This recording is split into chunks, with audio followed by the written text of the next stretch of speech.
Welcome to the NFC Championship. The New Orleans Saints set to take on the Los Angeles Rams. I remember standing in the Superdome, and I thought to myself, I've got cancer. Surely God is on the Saints' side for this game. Absolutely devastating ending for the New Orleans Saints.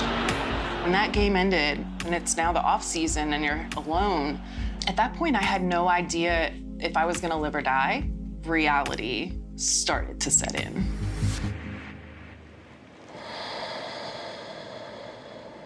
Deep breaths, all the way in, all the way out.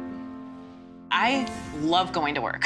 Like, I get up early, I stay late. Our players swear by it and are constantly asking me, Jessica gonna be here today? Is she coming in today? When we started bringing Jessica in, my pliability, my flexibility, my hips, it made me a better player. She'd come over to my house and do yoga with my wife and with my kids, so she's just not a colleague, but she's a dear friend.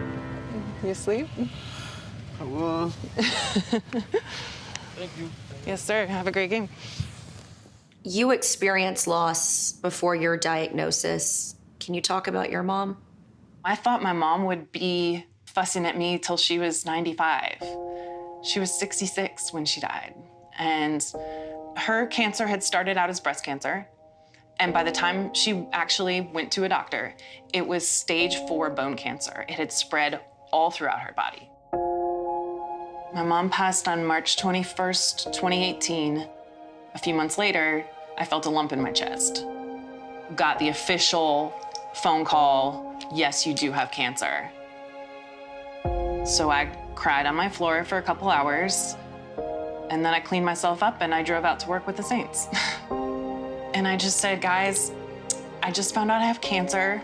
I don't know if I'm gonna see you again.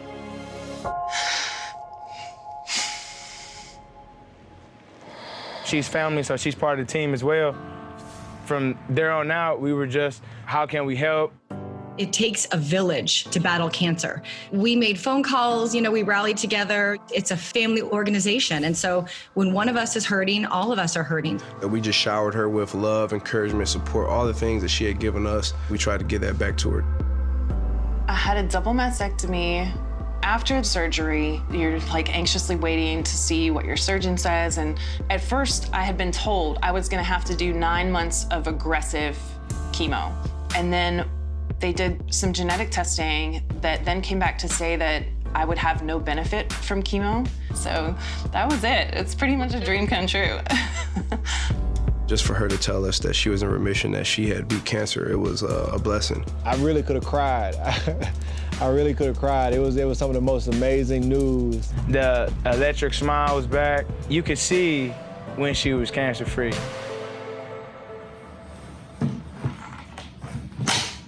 This is an instrument from India.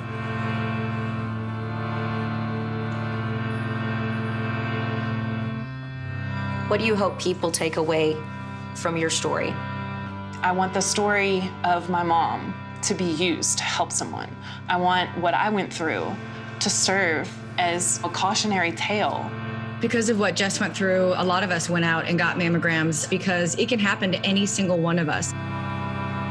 Health is the greatest wealth that you are offered as a human being. Trust your gut, care for your body.